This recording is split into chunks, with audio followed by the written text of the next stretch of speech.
Hey, what's up, everybody? My name's Rob Grimaldi, producer-songwriter. You might know me a little bit from my work with BTS, Blackpink, Martin Garrix, Teddy Swims, and many, many more. And today, we are going to make an original track in Pro Tools using Splice and show you everything about it. So I'm really excited to get started, and let's get to it.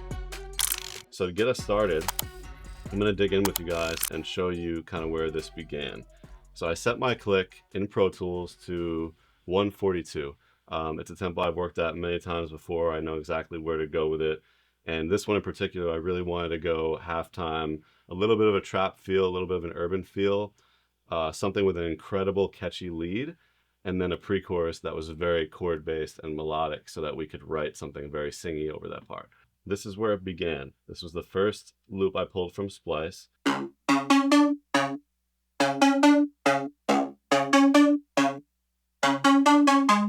One of my favorite things is to bring splice loops in and spend a bunch of time making them feel very much my own.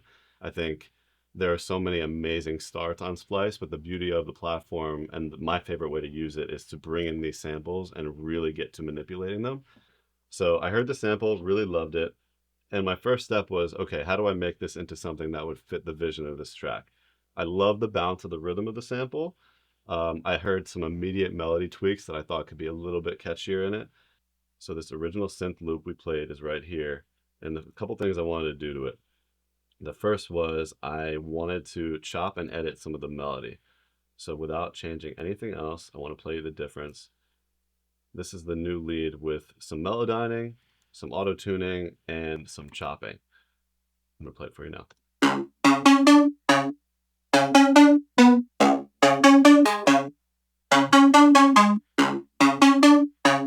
The beauty of lead sounds in especially K-pop tracks, but actually everywhere, is you want them to be hooky enough for people to hear them and say, oh, I've heard that before in the best way, so that when they can continue listening to the record, that's a hook in itself, aside from any melody hook. So I want to make the lead always as catchy as possible. So the original was a bit low, a bit grainy, and it didn't have that like whoa feel for me. Step one was pitch shift. This is pretty simple plugin work. I'm up 5 semitones from the original, and we've landed here. This is only with pitch shift on.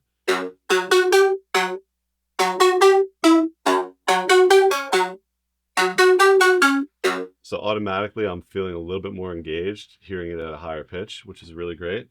And then just went in with some simple stuff. This is a CLA plugin that just gave it a little bit more oomph. And the other thing we did was some micro shift. And now you're hearing it up 5 semitones from your original, and we've landed here.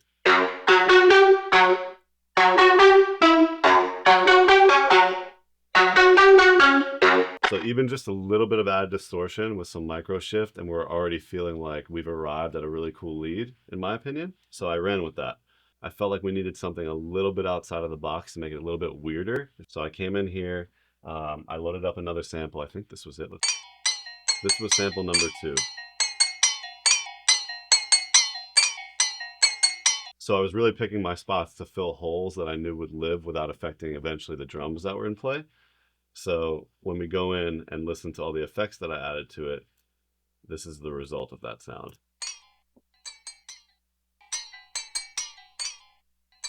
Feels very similar to the original. There's also some like slight alter boy on the formant, which nothing crazy, but just a little bit of like taking some of the highs out that I didn't want there.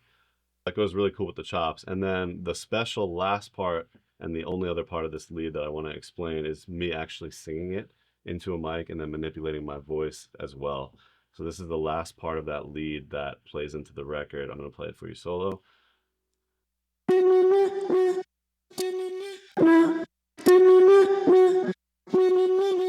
So that, without effects on it, which is really funny for me to hear my voice back like that, sounded like this originally. Very simple. But when you put everything on there that I was looking for as a fourth layer to the lead sound, which sounds extreme, but if it's more felt than heard and you're really mixing strategically, you get a really cool layer.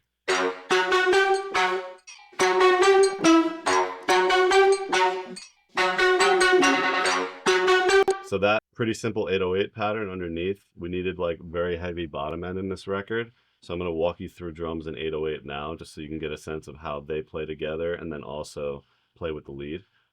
808, let me solo it so you can hear it. I play this on keys. Very simple.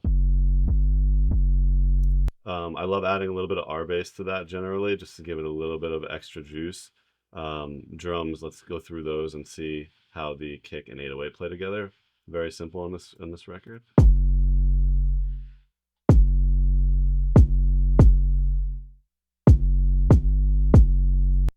And I think another huge Splice addition to this was there was a drum loop that I really loved, and I remember flagging it and loving it, and I hadn't used it in any songs before. I'm going to play it for you on solo.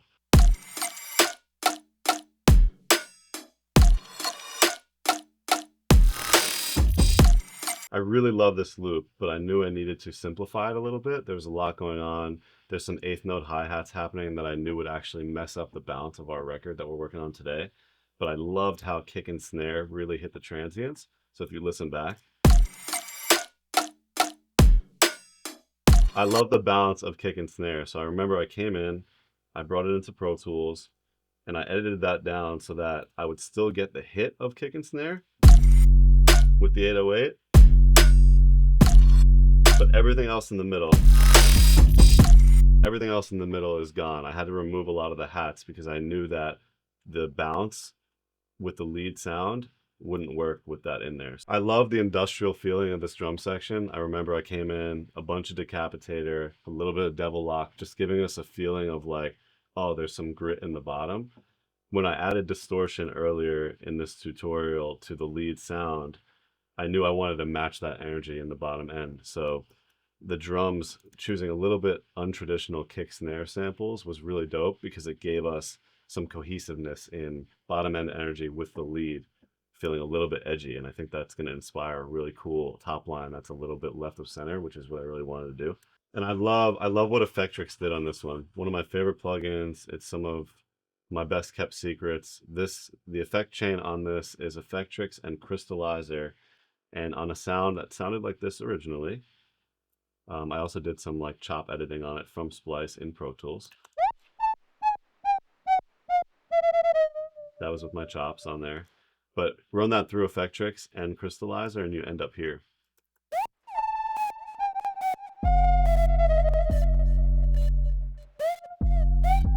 Which low-key is probably another beat. If I wanted to start over and try something new, there's something really special in there that could be built. I wanted the pre to feel totally different. I thought it was really important to get out of this kind of like urban groove bounce thing and into something that was more melodic. So came in here, I knew everything else was playing here.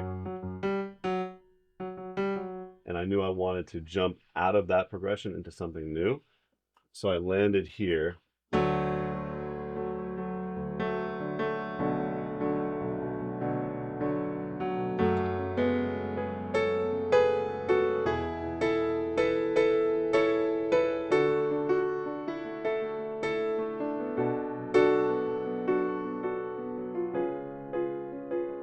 Now, when you listen to that on piano, you're like, this kid's crazy. That's not going to work in the track. But really, if we shape it with sounds, which I'm going to show you now, it was the perfect bridge from verse to chorus. If we take a look at the pre-chorus, the chords that I just played needed to find sounds that would work with the rest of the record. So I went pretty synth heavy on this one.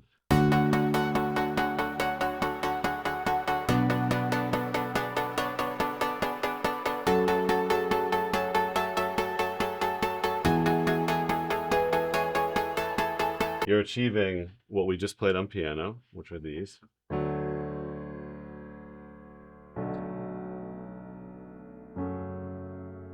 Those are the simple chords of the section, but you're getting so much movement in the synths, which is why we like to do that. I think sometimes when you put too much melody in your chord progressions, it negatively affects the vocal melody of the song unless the vocalist is really going to follow it purposefully. I like to leave enough space for them to imagine what they would do. So there's a synth bass as well underneath here.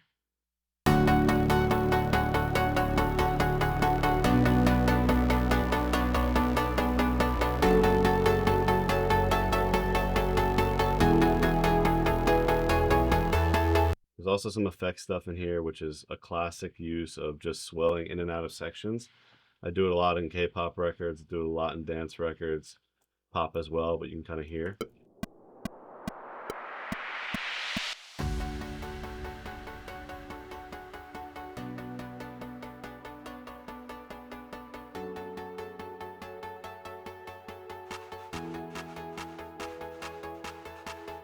We've explained and filled in everything through the first chorus with you.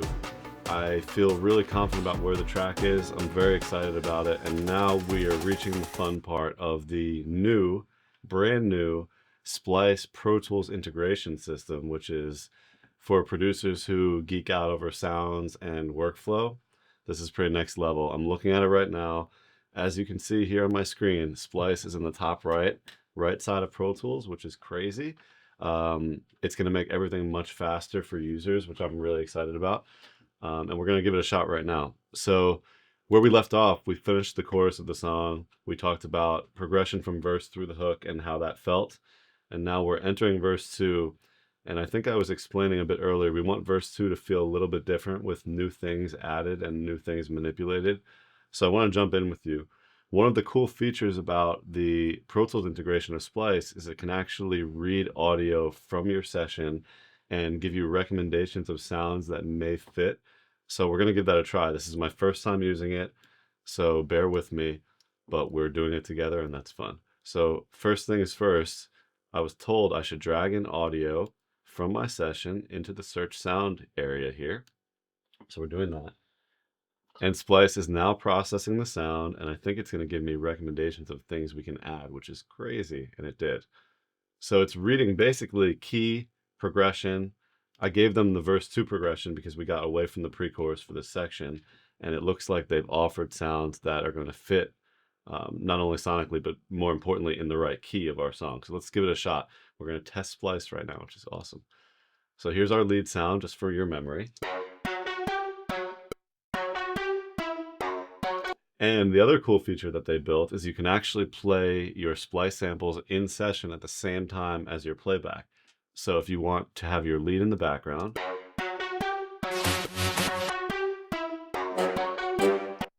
so cool. It worked great. So you're playing your lead.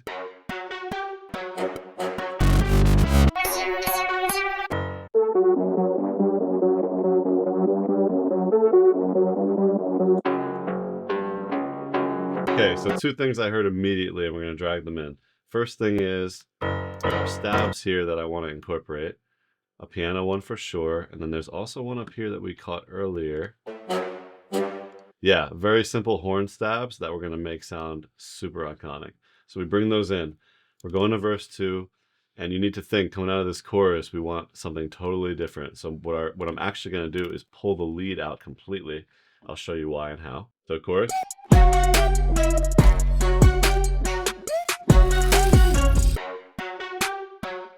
So I want all the top end out of this, and it's going to leave room for the new Splice sounds that we're going to bring in and mess with.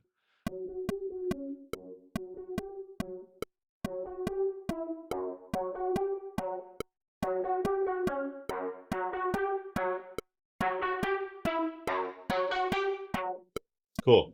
So we automate that ourselves. Piano and horns are actually going to do very similar things here. We're using them strictly as stabs. Taking the piano and the horn, we're finding the correct note for each. Got it. So we're editing these clips. We're bringing them to the front. So we're coming out of the chorus, and I want to make sure the new sounds are hitting on one.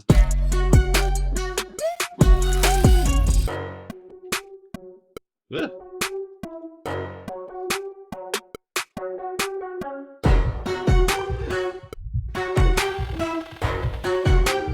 Love. So what I want to do here, we're going to do some chopping with you, which is cool. Love what the samples are doing. I think both of those can use a little bit of Devil Lock or Decapitator or whatever your distortion plugin of choice is. Everybody's a little different on that. We're going to chop some of these samples up here. Pretty simple. Fades. So that you can hear a little bit of a stutter coming into sections. It'll make it feel a little bit cooler. One more time.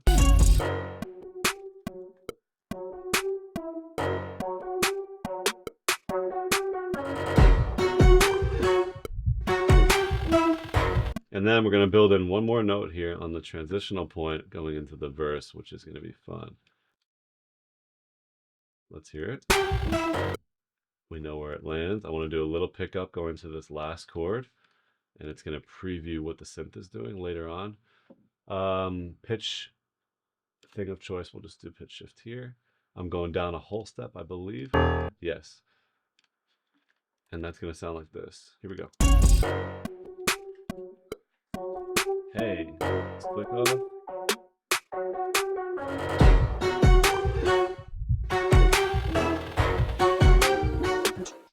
Big fill there. And then we're back. Okay. What's happening? Got it. Okay, let's use some more Splice stuff and see what else we can add. This is fun.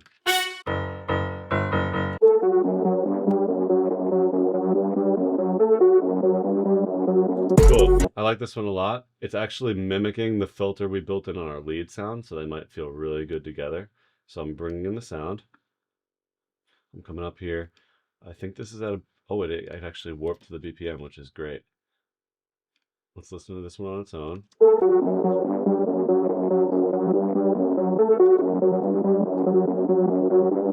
Cool, so when we're in here messing with this, the most important part, as we talked about earlier, is identifying what you like about the sound and really getting in the trenches and kind of messing with it a bit.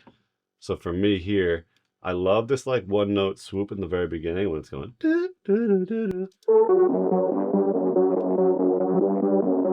But I'm going to chop the middle of it and use this here as like a low energy, as a low filter thing. I'll show you how to do it. So I'm pulling my EQ from above, and I want this to feel very muffled and low. And we're going to put that in the front of the verse and see. We'll use that as a stutter piece with the piano and horns to kind of just give it a little bit of mystery in the bottom end. Here we go. Playing the chorus into the verse for you.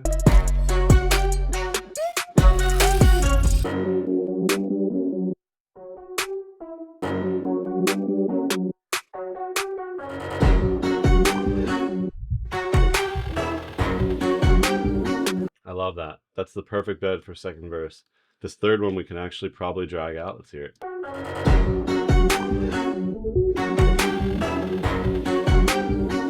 Love that. So now we've got our second verse pretty much done. We're going to add a couple drums from Splice because we have it up, and it's going to be really easy and convenient. What a great tool having it in Pro Tools. This is really cool. I'm going to verify the last bit of the sample that we just added to have a little bit of a bend at the end. Here we go.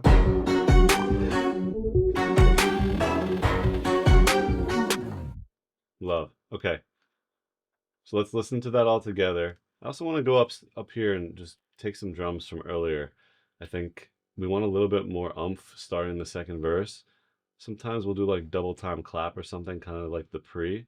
But I think I'm going to go into this drum section here and try to chop up something we've used before that I really loved. So we bring it up. We take it from a different spot of the song. And we dive in. Let's see what this sounds like.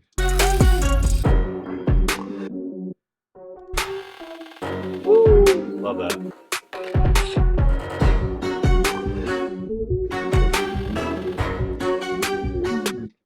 Cool. Let's do one more search of Splice sounds here for the B part of the verse, and then I think that should do it on this track, guys. I'm really excited. Whoa.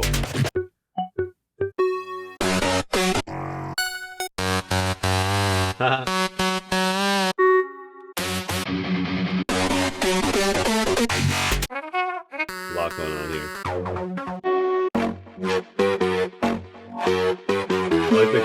I like the grid on that one for the pre. Let's add that in there and use it almost like we did the horns and the piano. It's going to have its own track when it comes in.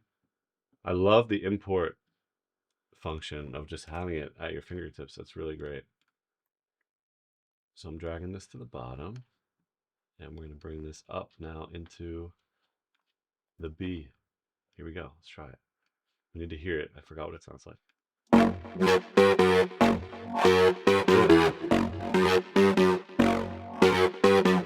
So let's solo that first with drums just so we can hear. I need to chop it because I don't need all of it, but I'm cool with that. That's the funny part.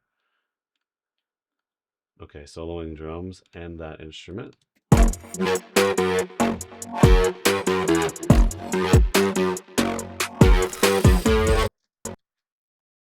Really cool. So now this is where Pro Tools really makes things interesting, I think. We're gonna go in and really,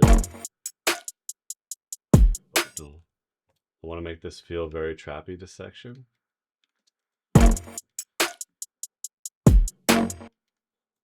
So I'm coming up to pitch shift. Usually I would actually route these sounds to the keyboard, which makes it really fun to be able to manipulate very quickly. But we're gonna try to do it here. Half step up. Whoops, faded the wrong thing.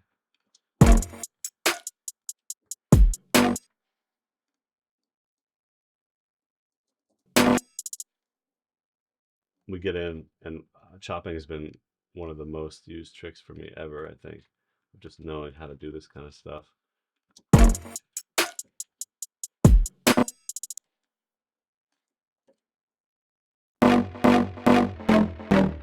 Oops, half step. Yep. So let's into the track.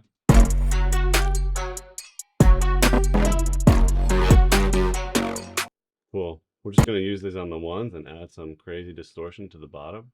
And then I think this one's actually done. Feels great. Feels ready for a top line.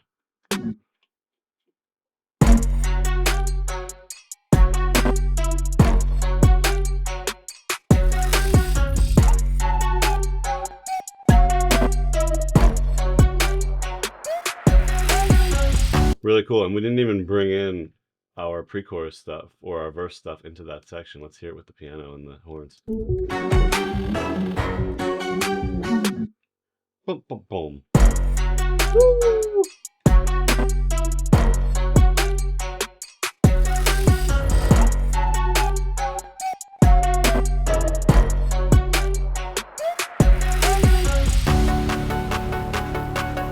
Really happy with that. Last but not least, because we are trying Splice stuff in Pro Tools here, there's a huge progression shift in the pre-chorus. So I just want to show you guys a little bit of what Splice can do here. I'm going to drag over the synth progression into Splice as a reference and see what they recommend we add to the song. I'm very curious. So I'm dragging this in. To get rid of what you've already dragged in, there's a delete audio function on the top right. We're going to hit that. And then drag the new audio in here. I'm sending them, by the way, so that you can hear it. This is what I submitted to Splice here. I wanted to go simple.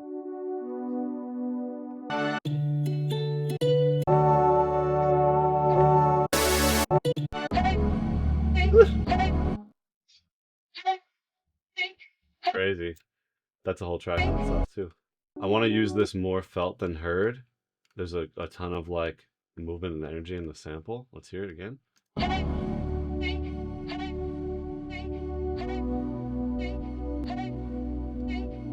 Cool, let's filter some of that out. I actually like the top part better to use as almost like a reverb throw, and the bottom is just kind of whatever because I have so many synths playing that part already.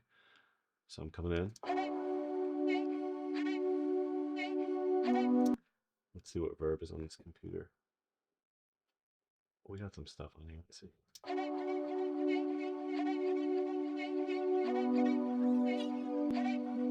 Let's see how that feels. I'm throwing this underneath all our synths just as a bit of a texture change on the second pre-chorus. Here it comes.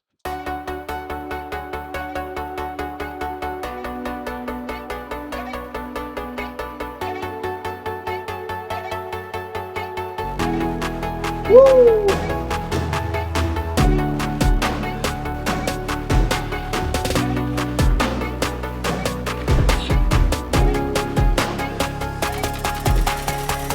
Back to the chorus.